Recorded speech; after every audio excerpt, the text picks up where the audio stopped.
Howdy, music fans. Thanks so much for joining me today for Superstars of Country number 6. I'm back in the country closet again and looking at Loretta Lynn, my favorite female country superstar of the past, and she's also still current, still making albums. Um, so let's get to it. Uh, Two reasons I love Loretta Lynn. She writes her own songs, a huge majority of them, and she has this rawness and this twang and this countryness that you just don't find in other female country artists. You just don't. The production, is oftentimes, glossed over with these strings and other artists and these goofy backing vocals by the Jordanaires or the other country backing vocal family group that was used so much on those albums in the 70s and 80s and 60s probably. Um, you just don't get that from her. Everything is really just very raw and very real. And she's twangy and she's not apologetic for it. She's got that drawl, southern drawl in her voice, and I absolutely love that. And I love that how honest her songwriting is, and I love how bold and brash. I mean, she is a tough woman and a pioneer for women in country music and in the world. Like her song "The Pill," for instance. "Don't Come Home a Drinkin'" with "Lovin' on Your Mind." I mean, she was a take charge kind of woman in a day and age when that really was not a thing. So, kudos to Loretta Lynn. Just love, love, love her. First few albums I've only got from vinyl onto burned onto CD. So when the tingle becomes a chill, um, I'll zip through those. And then next one is The Pill. And then the next one is They Don't Make 'Em Like My Daddy Anymore. Um, and these are all fantastic. But this now next has a cover, but it's the same kind of deal. These are from an LP. I got them probably from some guy at a record show some years ago, and it has 3 albums because they're country albums from the '60s, and they're really short. It has "Blue Kentucky Girl," "Coal Miner's Daughter," and "I Like 'Em Country." I believe there's a little bit cut off of the last one. There is. It's only 9 songs in the last one, but those are 3 of her albums. Um, yeah, fantastic stuff. Then this one, I don't know if these are exactly in the right order. "You Ain't Woman Enough." This looks like it'd be some, truck stop cutout budget CD, but it's an actual album. I'm pretty sure because I don't know these songs from anywhere else. "Tippy Toeing" is my favorite. It's a really goofy song about tippy toeing to not wake the baby. Um, she writes a lot of family songs too. "You Ain't Woman Enough to Take My Man." She does do "These Boots Are Made for Walking," so that's a cover, but for the most part, she's writing her own songs. There's nothing to this, I believe. I think the inside of this thing is just blank. Oh well, yeah, just the songs. It doesn't even say who wrote them. So anyway, but this is actually a good CD. So yay.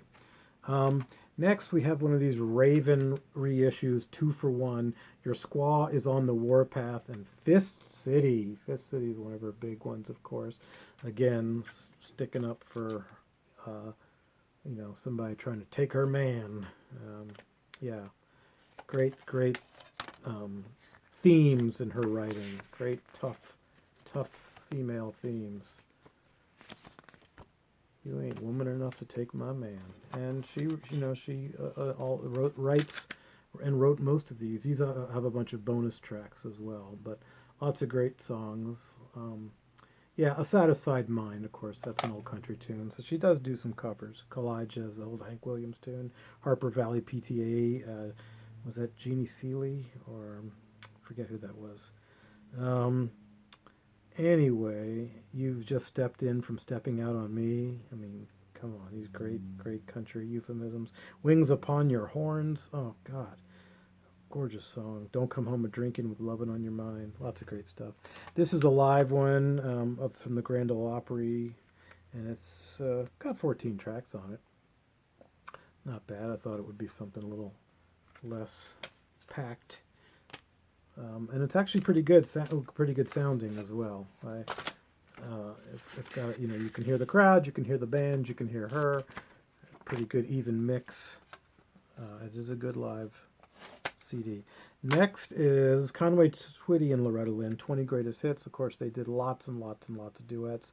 She also did lots of duets with Ernest Tubb, which I have a lot of those on my Ernest Tubb Bear Family box set, which I've already shown you in one of my Bear Family videos.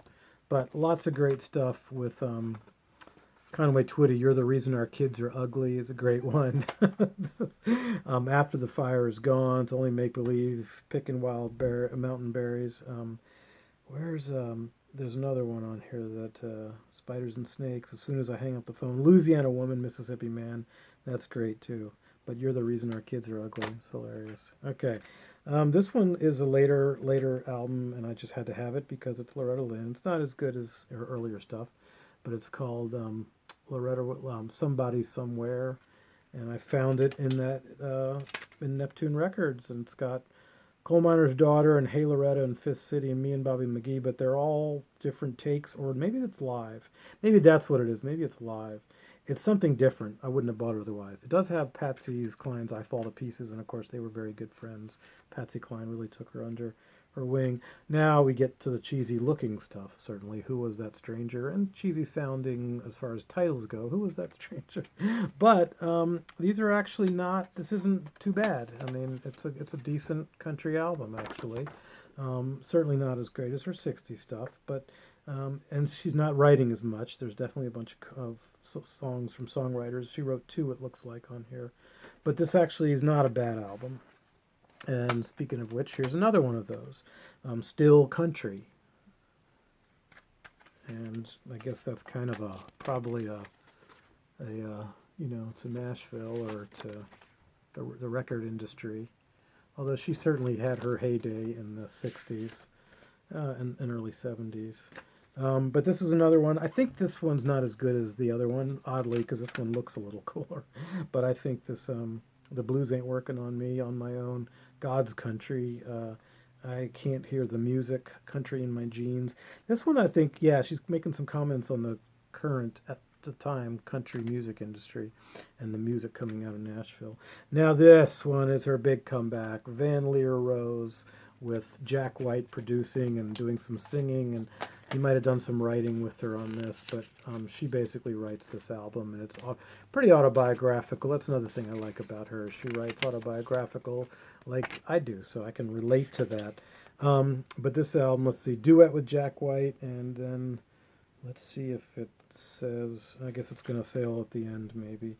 I'm pretty sure all these songs are written by her, and there's an interesting song on here, kind of a talking blues, called Little Red Shoes, where she tells the story to this pretty interesting music that Jack White comes up with. It's a cool album, I gotta say. I'm not a huge Jack White fan or White Stripes fan either, but I think he did a fantastic job on this. Some beautiful country songs, some great rockers, some great kind of new rock country type things. He really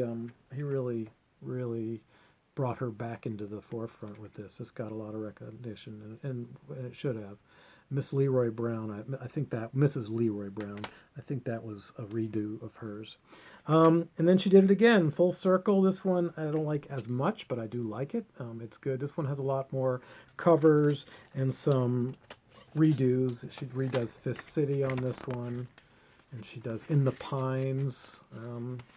Dave Van Ronk did that. Of course, Nirvana did that, and Lead Belly did that. Might even be a Lead Belly song. Let's see.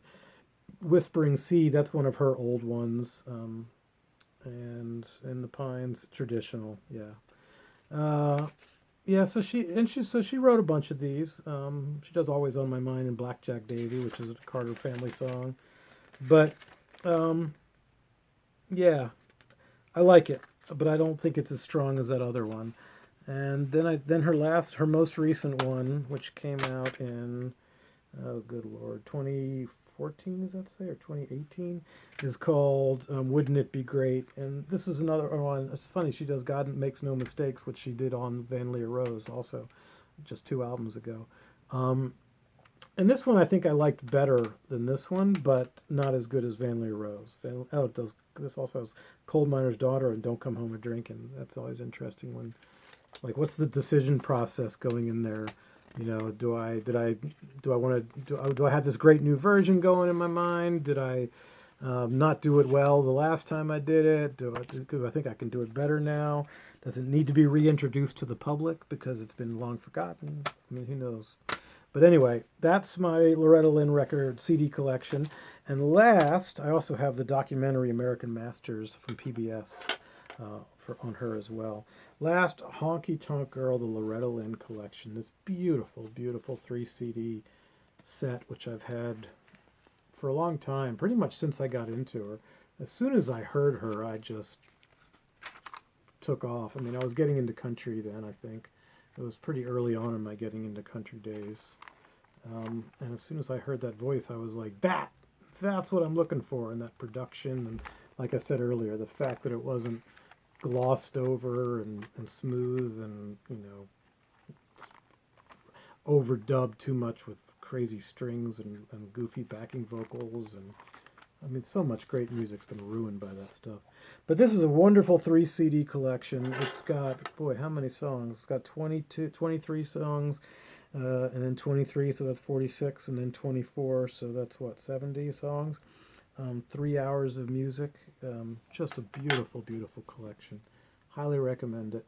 I think you can still find this at a decent price. I saw this the other day. It's in my video too, I think, at one of those record stores. I think I saw this one. I don't know. I've seen it recently somewhere. That's it, folks. Thanks so much. Tell me what you think of Loretta Lynn. I'd love to hear your thoughts. Please like, subscribe, and comment. And that's it. Thanks. Have a good day.